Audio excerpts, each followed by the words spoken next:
분위 바꿔볼게요. 구준엽 씨의 아내인 고 서희원 씨 이제 사망한 지 한 달 정도 지났는데 사실 애도도 애도지만 세간의 관심은 고 서희원 씨가 남긴 거액의 유산에 많이 쏠렸잖아요, 박주희 변호사님. 네, 지난달 2일에 이 서희원 씨가 가족들과 일본 여행을 하다가 이제 폐렴 합병증으로 사망했다는 소식이 알려지면서 많이들 충격에 휩싸였는데요. 그리고 뒤이어서 이어진 소식이 서희원 씨가 사망을 하면서 남긴 재산이 1,200억 정도 추정이 된다라고 해서 사람들이 이 막대한 유산을 어떻게 정리가 될 것인지 이렇게 관심을 모았는데요. 네. 그런데 대만 매체 보도에 따르면요, 이 서희원 씨의 상속 재산과 아이들의 친권이 이 대만법에 따라서 처리가 되었다라고 보도가 되었습니다. 구체적으로 보면 이 법적인 배우자인 구준엽 씨와 그리고 서희원 씨의 10살 딸 그리고 8살 아들이 각각 3분의 1씩 이 상속을 받게 되었다라고 하는데요. 1,200억 원이니까 3분의 1씩 하면 사실은 한 사람당 400억 원 정도 되는 거죠.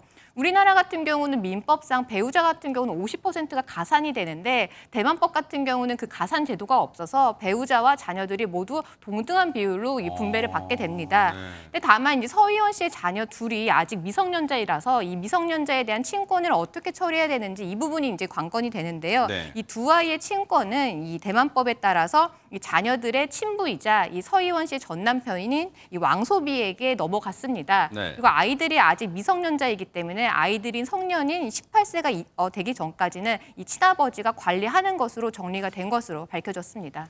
일단은 이 이론적, 이 산술적으로만 따지면 김효성 기자님, 뭔가 고 서희원 씨가 남긴 1,200억 원대에 달하는 거액의 유산이에요. 정말 천문학적이잖아요, 유산이. 근데 그 천문학적 1,200억에 달하는 유산 상속 문제가 일단락 되는 것처럼 보이지만 사실 이 돈 문제가 걸리면 이게 쉽게 간단하게 끝나는 건 아니잖아요, 이게. 네, 그렇습니다. 사실 왕소비 씨와 서희원 씨의 결혼 생활부터 그리고 이혼까지 그리고 구준엽 씨와 재혼을 하는 과정에서도 여러 가지 법적 분쟁이 있었고 또 감정 다툼이 있었거든요. 때문에 서희원 씨가 세상을 떠나고 난 다음에 말씀하신 대로 돈 문제까지 있다 보니까 분명히 법적 다툼이 있을 것이다 라고 걱정을 하는 시선들이 꽤 많았습니다. 네. 그런데 일단 대만 언론의 보도를 보면 고 서희원 씨의 어머니와 그리고 전 남편, 전 사위라고 볼 수 있겠죠. 왕소비 씨와의 어떤 유산과 관련한 그 법적 분쟁은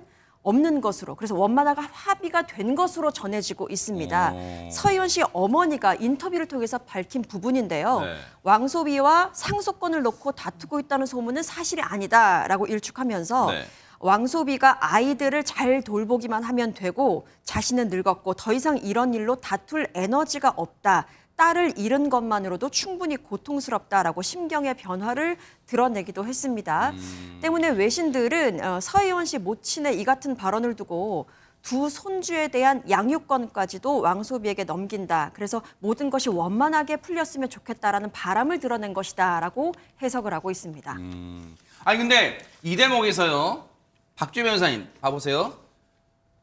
지금 서희원 씨 어머니 이제 황춘매라는 분이에요. 이분이 전 사위 왕소비라는 전 사위하고 이제 상속 문제가 다툴 힘도 없고 이제 그러지 않고 이제 맡길 거야. 근데 이 맡긴다는 게 지금 고 서희원 씨와 왕소비라는 사람과의 사이에 10살 딸, 8살 아들 그 두 자녀가 있잖아요. 그러면 두 자녀 몫으로 합하면 이제 800억 원의 거액이 이제 상속되는 거죠. 근데 그걸 800억 원을 전 사위인 왕소비한테 준다. 그러니까 네 마음대로 써라. 전 사위 네 마음대로 써라. 그런 얘기는 아니잖아요. 관리하는 얘기죠. 네, 맞습니다. 이 왕소비 씨가 800원을 관리할 수 있는 근거는 아이들의 아버지이고 친권을 갖고 있기 때문입니다. 그래서 사실은 아이들이 성년이 될 때까지 미성년자는 이 재산을 관리할 수 있는 이런 능력이 없기 때문에 법적 친권자인 아버지가 이 부분을 관리할 수 있도록 나는 이 부분에 대해서 협의를 했다. 이렇게 해석을 하시는 게 더 맞을 것 같습니다. 그럼 죄송해요.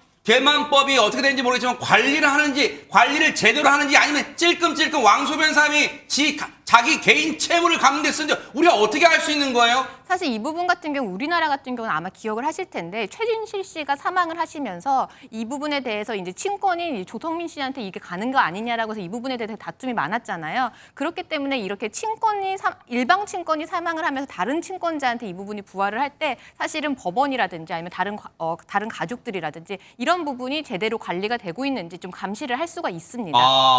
그런데 이 와중에 뭐 거액의 상속 문제 등등등 얘기가 나오면서 불똥이 구준엽 씨한테 튀었다는 얘기는 또 무슨 얘기입니까? 박성배 변호사님. 고 서희원 씨의 어머니가 지난 1일 SNS에 이런 글을 남깁니다. 그는 거짓말쟁이이고 나는 멍청하다라는 글을 남기는데 이를 두고 의아한 시선이 이어지고 있습니다.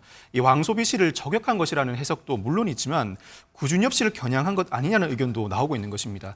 한 중화권 매체는 서희원 가문과 왕소비의 불화가 끝나고 구준엽에게 압박이 가해졌다라는 보도를 내기도 했습니다. 앞서 구준엽 씨는 모든 유산은 희원이가 사랑하는 가족을 지키기 위해서 피땀 흘려 모아놓은 것이기에 나에 대한 권한은 장모님께 모두 드릴 생각이라고 밝힌 바가 있습니다. 그렇지만 현지 변호사들은 구준엽의 상속 포기는 의미가 없다. 그 방법은 불가능하다. 상속권은 구준엽에게만 속하는 권리로 다른 사람에게 양도할 수 없다라는 의견을 내놓고 있습니다. 그래서 뭔가 끼워 맞춰보면 그래서 이 장모의 얘기가 거짓말쟁이라고 지칭한 사람이 구준엽, 지금의 현재 사위인 구준엽 씨를 지칭한 거 아니야? 이런 추측성 보도도 나오는 것 같은데 그러다 보니까 김현주 평론가님 사랑하는 아내를 잃은 슬픔도 이만저만이 아닐 텐데 이런 뭔가 추측성, 음해성 보도에 또 시달리고 있어요. 그렇습니다. 뭐 언론이나 또 호사가들의 경우에는 거액의 유산을 놓고 이것의 향방이 어떻게 될 것이냐에 대해서 지금 왈가왈부를 하고 있습니다만 정작 구준엽 씨 본인은 정말 창졸간에 사랑하던 그래서 어떻게 해서 만나서 결혼을 하게 됐습니까? 근데 부인이 창졸간에 갑자기 목숨을 잃게 되니까 뭐 이것저것 생각할 겨를도 없지 않겠습니까? 그렇기 때문에 그 슬픔이라고 하는 거는 아마 옆에 있는 사람들도 이해하기 어려울 정도로 굉장히 깊은 것이 아닌가 그렇게 생각이 됩니다. 그래서 네. 슬픔에서 지금 헤어나오지 못하고 있는 그런 형편이라고 하네요. 그 측근에 따르면은 이미 서희원 씨는 고인이 됐지만 그 이름만 나와도 계속해서 운다는 거예요. 그래서 밤에 잠도 제대로 이루지 못할 정도로 너무너무 매일매일 왜안 눈물로 그러겠어요, 진짜. 지새우고 있어서 정말 눈이 너무 부어서 이게 치료가 불가능할 정도의 그런 상황이라는 전언도 있고요. 또 뭐 먹질 못할 거 아니겠습니까? 그래서 체중이 한 달간에 한 6kg이나 빠졌다고 하네요.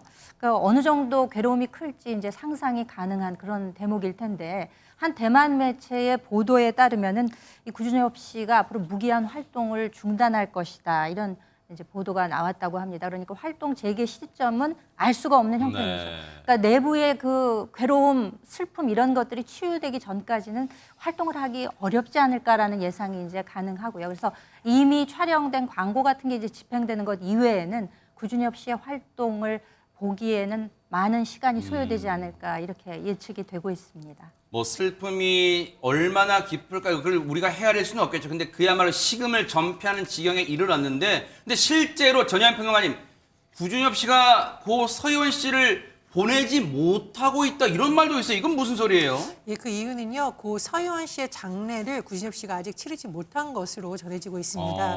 대만 현지 매체 보도에 따르면 고 서희원 씨의 유골함은 대만 자택에 아직 유치되고 있는 것으로 안치되고 있는 것으로 전해지고 있는데요. 네. 당초에는 아마 유족들이 수목장을 치르는 것을 논의했다고 합니다.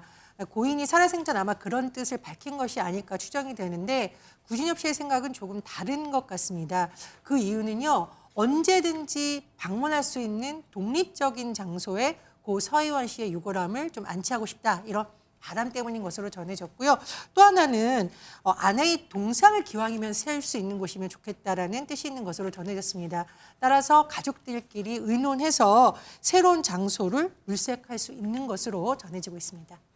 그만큼 얼마나 깊은 슬픔에 빠져 있으면 지금까지도 유해를 자택에 보관하고 있을까. 그런데 장례가 미뤄지다 보니까 뭔가 논란거리가 생겼다면서요, 박주희 변호사님. 김묘성 기자님, 네. 네네, 앞서 들으셨던 것처럼 사실 서희원 씨의 유골함이 자택에 보관 중이다라는 말씀을 드렸잖아요. 사실 대중적으로 큰 사랑을 받은 인기 스타 같은 경우에는요, 세상을 떠나고 난 다음에도 평안함에 이르기까지는 꽤 어려운 시간이 뒤따릅니다. 우리나라에서도 굉장히 많은 사랑을 받았던 분이 세상을 떠난 다음에 유골함이 도난을 당한다든지 굉장히 여러 가지 어긋난 팬심 때문에 공격을 당한 적이 많았거든요. 근데 서희원 씨 같은 경우는 생전에도 워낙 파파라치에 많은 공격을 당했었습니다. 그래서 제 구준엽 씨 입장을 좀 더 이해를 해본다면 유해이지만 더욱더 보안과 프라이버시가 더욱더 철두철미하게 이루어져야 된다는 생각을 갖고 있을 겁니다.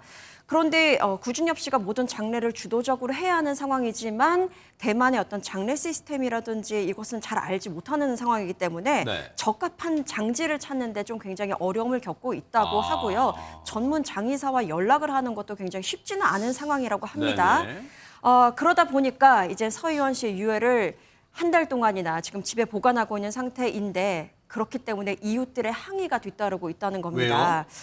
유해는 빠른 안치가 예의인데 집안에 오래 두는 것은 불길한 일이다라는 주변 이웃들의 항의가 지금 제기되고 있는 상황으로 전해집니다. 그러니까 심리적으로 지금 불쾌하다는 거잖아요. 유해를 그냥 상상만으로 어떻게 유골을 같이 사는 공동생활 공간에 지금 같이 자기 혼자만 사는 것도 아닌데 지금 이 안치하고 있어. 아마 그런 불만이 쇄도하고 있는 것 같아요. 세상에 어떻게 슬픔에 빠져 있는 사람에게 이렇게 모질게 할 수가 있단 말입니까? 그런 생각도 듭니다.